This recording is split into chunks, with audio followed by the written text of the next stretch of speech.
Kita awali informasi yang pertama pemirsa. Satgas Anti Mafia Tanah bekerja sama dengan Polda Jawa Tengah berhasil mengungkap 2 kasus mafia tanah yang terjadi di Jawa Tengah. Kasus tersebut terjadi di Kabupaten Grobogan dan juga Kota Semarang.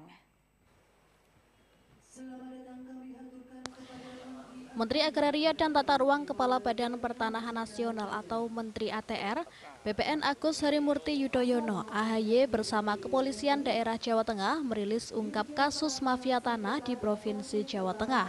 Kasus mafia tanah yang berhasil diungkap yakni berada di wilayah Grobogan dan Kota Semarang. Untuk di Kabupaten Grobogan, Jawa Tengah yang dilakukan tersangka ADB berusia 66 tahun, potensi kerugian negara mencapai 3,41 triliun rupiah. Angka tersebut dihitung berdasarnya terhambatnya rencana investasi termasuk rencana pengembangan kawasan industri. Lahan seluas 82,6 hektar yang seharusnya akan dikembangkan sebagai kawasan industri justru menjadi objek sengketa dan konflik hukum akibat jual beli yang tidak sah dan pelanggaran hukum.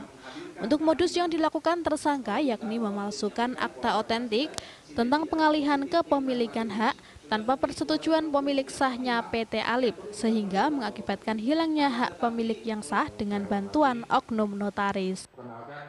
Di tahun 2023. Pada tahun 2024, perlu kami laporkan kepada Bapak Menteri, jajaran Polda Jawa Tengah dengan dibantu oleh Satgas Mafia Tanah Mabes Polri, kita ungkap 5 kasus dengan kriteria 3 tersangka, 3 kasus dengan telah kita tetapkan 6 tersangka, kemudian diantaranya 1 tersangka telah divonis 2 tahun dengan jumlah kerugian 3,4 triliun.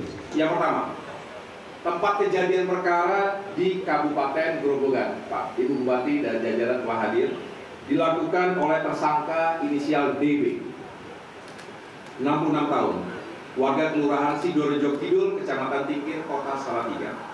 Modus operandi yang dilakukan tersangka adalah pemalsuan akte otentik tentang pengalihan kepemilikan tanah.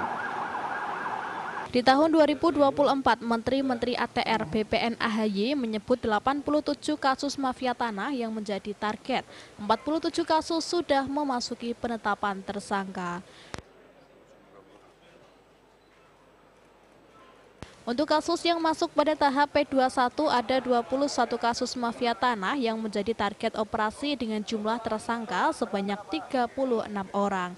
Sementara luas objek tanah mencakup 198 hektar dengan total potensi kerugian negara dan masyarakat yang berhasil diselamatkan senilai 5,16 triliun rupiah.